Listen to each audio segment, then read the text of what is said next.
All right, let's build up this bike, the Marin San Quentin, size large. I don't have a bike stand, so this will be interesting.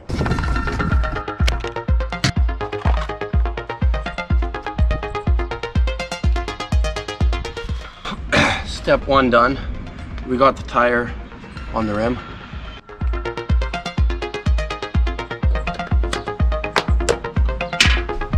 There we go.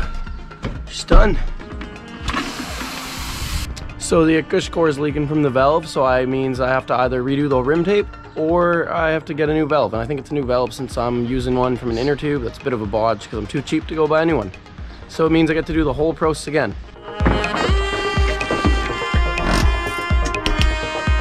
So it's a new day, and I realized I'm missing a bunch of little bits and bobs, so off to the bike shop. All right, so we're back from the bike shop. We got supplies right here.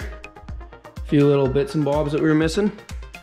And it's raining outside, so we're doing the bike mechanics inside the house in the kitchen. But if you're my landlord watching, I am not doing bike mechanics in the kitchen.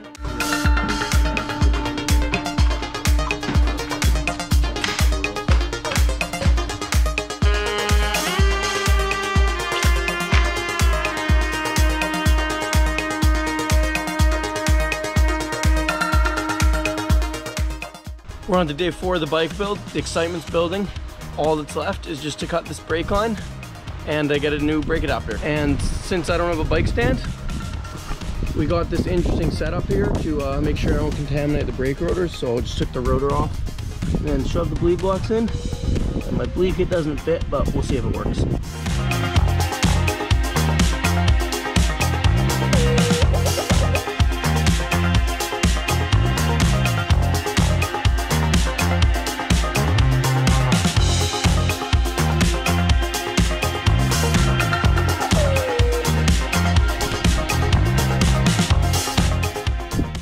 Alright, so now that we got the bike done, I'll talk you through what parts I'm running on it. So starting at the front, we got a RockShox Yari in the front for the fork. Not the nicest fork, but it's a good budget fork that performs quite well. It has all the adjustments I need. Yeah, I'm running 150 millimeters of travel, and this bike is designed for 130 with a 65-degree head angle. So with that extra 20 mils on the fork, it really slackens the bike out to, I think it's somewhere around 64 degrees. So it's even slacker than my Process, which is kind of funny that my hardtail, my shorter travel fun bike is more slacker. So we'll see how that rides.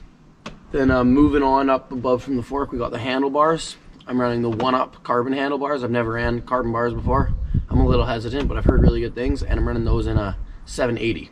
And for the brakes, I'm running Tektro 4-piston brakes. It's the Tektro Durand, I think that's how it's pronounced. I've heard good things about these brakes. They're not the best, but they're pretty solid for the price.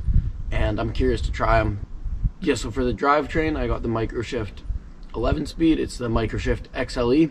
This is a great budget option, and I really like the 11-speed, just that smaller derailleur. I'm really good at bending derailleurs and hitting them on rocks, so the 11-speed still offers all the range. It's an 11 to 46 tooth cassette, and yeah, I think this will work perfect for this bike.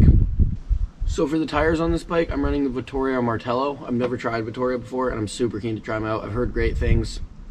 See how it goes. I got a 2.6 in the front and a 2.35 in the rear. However, I've noticed the 2.6 in the front really only looks like a 2.5, and the 2.35 looks a bit wider and looks like a 2.4. And the tires are on Chromag alloy wheels, which I built up. So hopefully I built those wheels up solid enough to hold up, because the hardtail will give them quite a lot of abuse. And in the rear tire, I'm running a cush core, but not in the front. Dropper post on this bike is the E13 TRS Plus. Now this is a weird dropper post. It's just a spring and it only has 3 positions. It's super light action. I'm excited to give it a try. And for pedals, I'm running Shimano clipless pedals. Not 100% sure on the model. I think it's the SLX or maybe even the tier below, but they've been super solid pedals. I figured I should definitely go clipped in on the hardtail. Just with getting bounced around, you definitely want your feet staying on. I think that's pretty much all the components there. I'm running a bash guard too, because I like to kind of hop up and do weird things and abuse bikes, so bash guard's definitely a good one to have to prevent those bent chain rings. So yeah, that's my Marin San Quentin. This bike was a project that I tried ordering the frame about 2 years ago, finally got here, finally done now. I can't wait to take it for a test ride.